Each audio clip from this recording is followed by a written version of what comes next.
New York State Assemblyman Zohran Mamdani representing District 36 right here in Queens and Long Island City in New York. Why now? And what larger vision are you bringing for the city that you feel that the current frontrunners don't have or can't offer?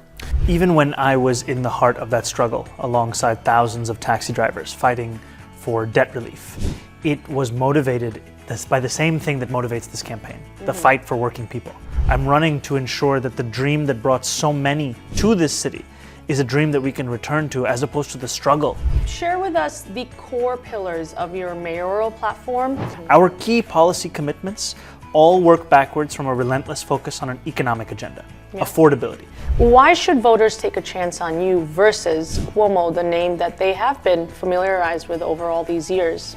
If New Yorkers want more than the disgraced executives of the past and the present, then they should vote for the future. That's what our campaign represents, a new generation of leadership in this city, one that's sorely been missing it, and one that will actually fight for New Yorkers, especially in this moment when we're under attack by a federal administration that is looking to detain so many New Yorkers purely on the basis of their nation of origin or their politics or their identity.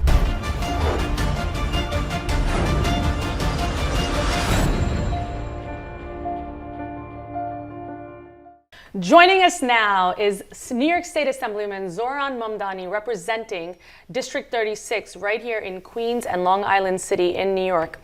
Assemblyman Mamdani, first of all, welcome to our program. Thank you so much for having me. It's a pleasure to be here. It's a pleasure to have you again. You've been, a frequent guest, especially over the last few years, as our community in New York City has tackled some really massive issues, specifically when we think about the TLC, the taxi, the Uber drivers, and how you advocated for them, even conducting a hunger strike. But now you're going from the State Assembly to Mayor of New York City in this campaign. I want to know, why now? And what larger vision are you bringing for the city that you feel that the current frontrunners don't have or can't offer? You know, even when I was in the heart of that struggle alongside thousands of taxi drivers fighting for debt relief, it was motivated by the same thing that motivates this campaign, the fight for working people. We saw in so many of our uncles having been sold a dream to get a medallion to get to the middle class, a city that betrayed them. And we're seeing that same betrayal in so many New Yorkers across these 5 boroughs. New Yorkers who live in the most expensive city in the United States of America.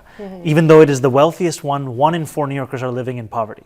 And I'm running to make the city affordable. I'm running to ensure that the dream that brought so many to this city is a dream that we can return to, as opposed to the struggle that people are living through as they don't know if they'll have enough money for their rent or their mortgage, for their childcare or their groceries, or even for their Metro card. Because we know that $2.90, it may not sound like a lot to many New Yorkers, but 1 in 5 are struggling to afford even that. This is a campaign to finally make the city one that New Yorkers can afford. So let's drill down on some of those. Share with us the core pillars of your mayoral platform and how, of course, speaking to our audience, they may directly impact immigrant and working class communities in New York City. So we see in this city of about 8.5 million people that close to 100,000 are Punjabi. We know that in our city that so many of the pathways to the middle class have been ones where New Yorkers have served so much of their time and their effort and they haven't received that which is their due. Our key policy commitments all work backwards from a relentless focus on an economic agenda, affordability. So the first one is to freeze the rent for more than 2 million rent-stabilized tenants across New York City. We know that these tenants have a median household income of $60,000. We know that the landlords of these units saw their profits increase by 12%. There's room for relief. Room to keep people in their homes paying what they're already paying today, but ensuring they can keep up with those payments. The second piece is around public transit. We have the slowest buses in America. They travel at an average speed of 8 miles an hour. More than 1 million New Yorkers ride them every day. We need to make those buses not only fast, but also free. Putting that money back in the pockets of working class New Yorkers and ensuring that they are taking public transit that is excellent. And the final thing is, I know, especially in our communities, one of the most joyous occasions is when you start to raise a family. And yet we know that that is out of reach for many New Yorkers, many immigrant New Yorkers, who know that when they want to settle down, the next sentence will include the words Long Island or the suburbs, because that's the only place that people think they can afford it. And we are going to deliver them universal childcare, so we can actually make it easier to have children in this city and grow old in this city. And ultimately, all of these things while ensuring that we protect and keep each and every New Yorker safe. Because I know that our communities have real concerns around safety in our city, and especially hate crimes in our city, and we're going to tackle those things directly. I'm glad you mentioned there's two things I will touch on more, both education as well as safety, but let's talk directly about your biggest opponent right now. Andrew Cuomo, he's leading in the polls. Of course, there's a mixed bag of emotions when it comes to how New Yorkers feel about Cuomo, given his past record and discrepancies, but people still are drawn to that name recognition. It seems easy, comfortable, what have you. Why should voters take a chance on you versus Cuomo, the name that they have been familiarized with over all these years? If New Yorkers want a mayor who has a track record of cutting Medicaid and stealing hundreds of millions of dollars from the MTA, of claiming to fight for working people, but instead cutting his rich donors their tax breaks, of hounding the 13 women who've credibly accused him of sexual harassment, then Andrew Cuomo should be their choice. But if New Yorkers want more than the disgraced executives of the past and the present, then they should vote for the future. That's what our campaign represents, a new generation of leadership in this city, one that's sorely been missing it, and one that will actually fight for New Yorkers, especially in this moment when we're under attack by a federal administration that is looking to detain so many New Yorkers purely on the basis of their nation of origin or their politics or their identity. And ultimately, the same donors who funded Donald Trump and his return to the White House are the ones pouring in hundreds of thousands of dollars into Andrew Cuomo's super PAC. I am being funded by the people of New York City. More than 20,000 who have donated to our campaign, letting us raise $8 million, faster than any campaign in New York City history, at an average donation of about $80. I mean, the numbers for your campaign really speak volumes about the traction you are making in this election cycle. Let's talk about commerce and business. This is a big issue for South Asians specifically. Many South Asian families in New York City, they're small business owners, whether it's bodegas, restaurants, what have you, across the board, really mom and pop operations, a lot of them with really small margins. How do you support these immigrant entrepreneurs who feel maybe left out of the city's economic recovery? You know, the city is booming after COVID, especially in these last couple of years, but not everyone is feeling the impact of that.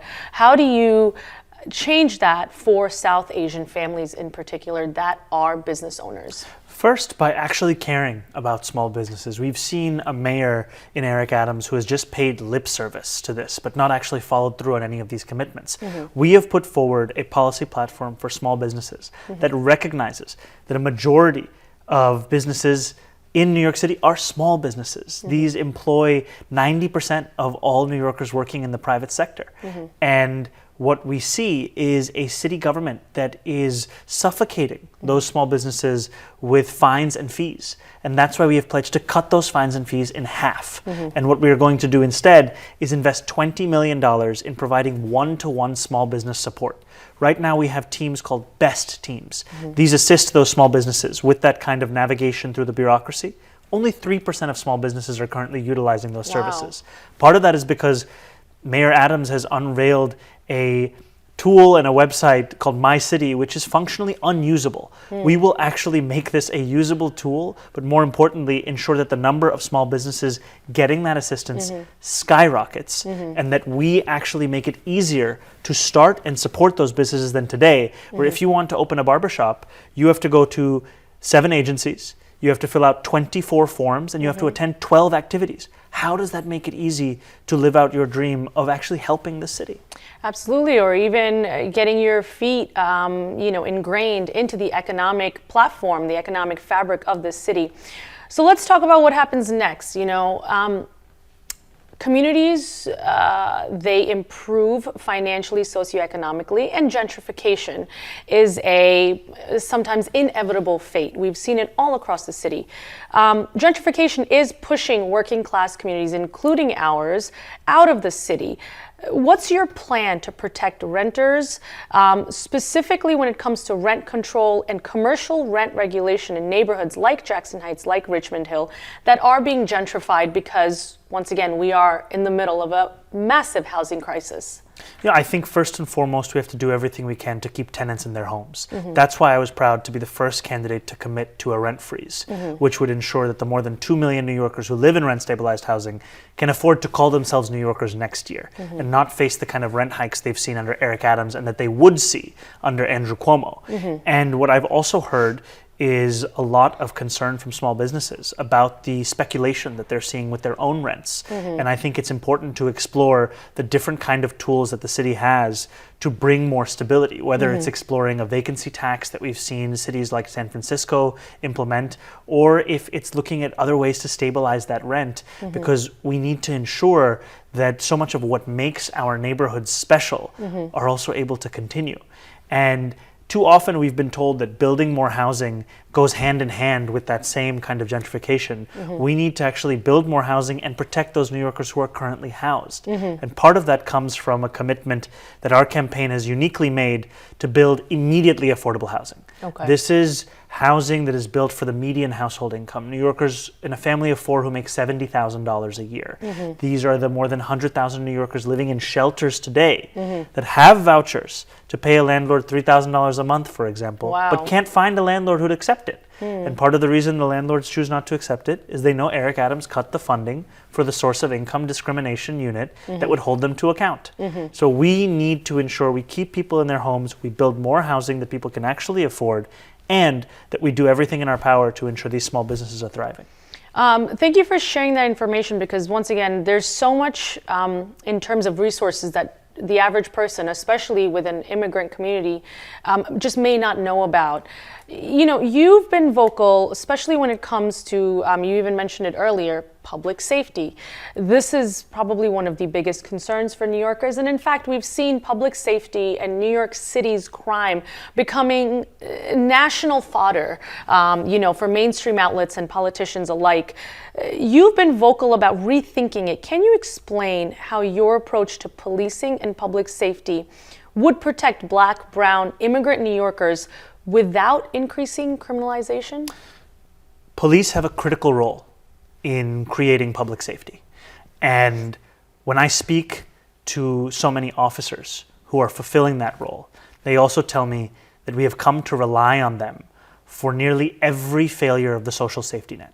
We are asking New Yorkers who joined a police force to tackle the 7 major categories of crime to instead play the roles of mental health professionals and social workers. And that reliance, those additional responsibilities, are preventing them from doing their actual jobs, which we can see in the consistently lower clearance levels for those same categories of crime. It's time we allow the police to focus on that public safety, focus on their role in creating it, and actually hire the social workers and mental health professionals to do the work that they are trained for. That's why at the heart of our Department of Community Safety is deploying teams of dedicated mental health outreach workers to the subway system, because that's often where most New Yorkers complain of feeling that lack of safety.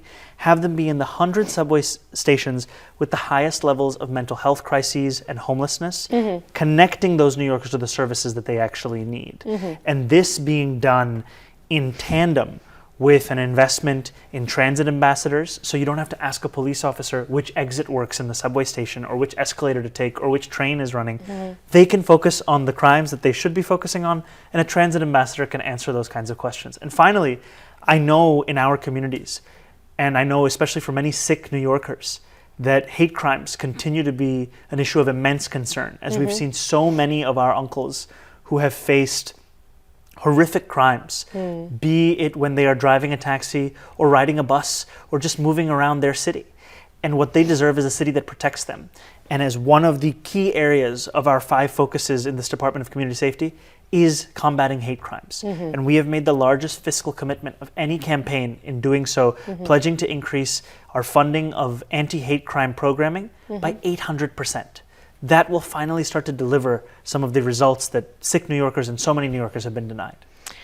Once again, thank you for sharing that, and specifically talking about the hate crime element. This is something that it can be a matter of road rage that leads to loss of life, as we've seen, unfortunately, in the Sikh community, and span all the way to the subways. And it's good to hear that there is a solid plan. Let's go to education now. You mentioned this a little bit earlier in the program. Public education, whether it's in New York City or anywhere else in the United States, especially for South Asian families, is a top concern, no matter which side of the political spectrum they fit. Public schools in Queens and the Bronx specifically are overcrowded, underfunded, as you may imagine. How do you change that for immigrant kids and their families?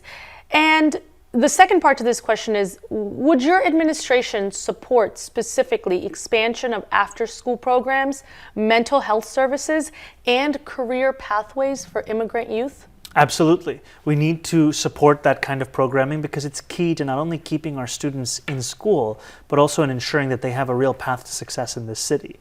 And we have the largest school system in the United States. And we are not delivering those students the education that they deserve. We are not supporting our teachers with what they deserve. And we've seen part of that be the legacy of Mr. Cuomo having created a pension program category known as Tier 6 that cut around more than $100,000 in benefits from public sector workers if they were hired after the early 2010s. And those are the kinds of cuts that make it hard to attract New Yorkers to these very positions and retain them once they take those positions. One of the things that I'm so proud of having helped pass in Albany was the effort to reduce class sizes across New York City.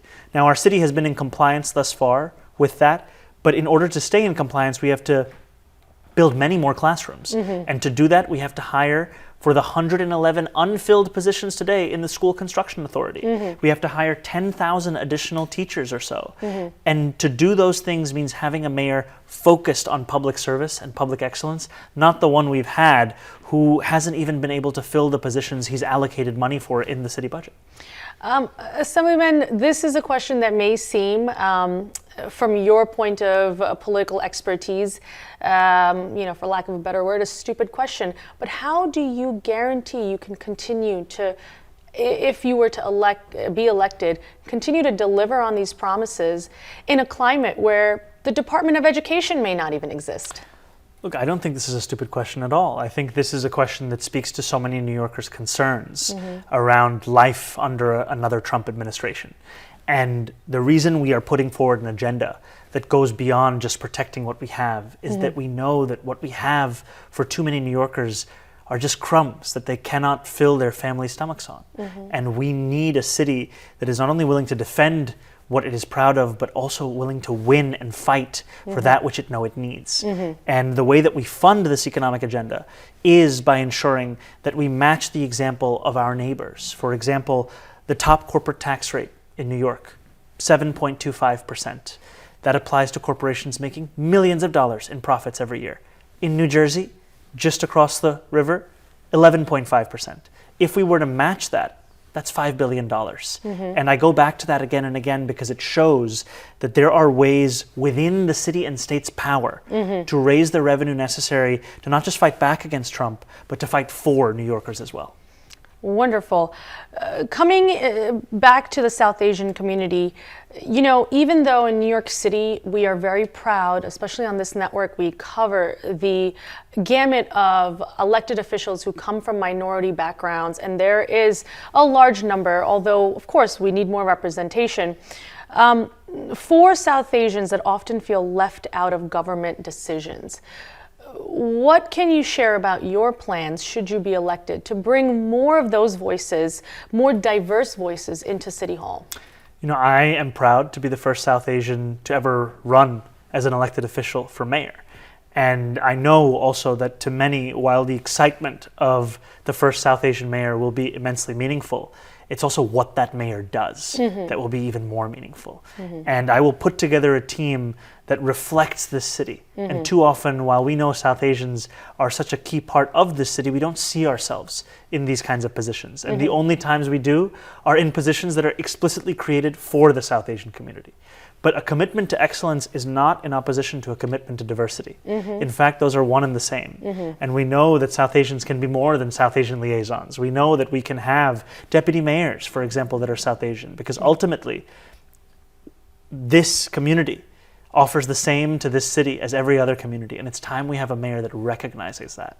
And that will come in the reflection of who is appointed to what kind of positions of immense importance within city administration, and also the priorities we take. Because I'm proud that when I fought for working class taxi drivers alongside the New York Taxi Workers Alliance, I didn't just stop when I questioned then Mayor de Blasio. I didn't just stop when I did 45 days of consecutive protests and press conferences.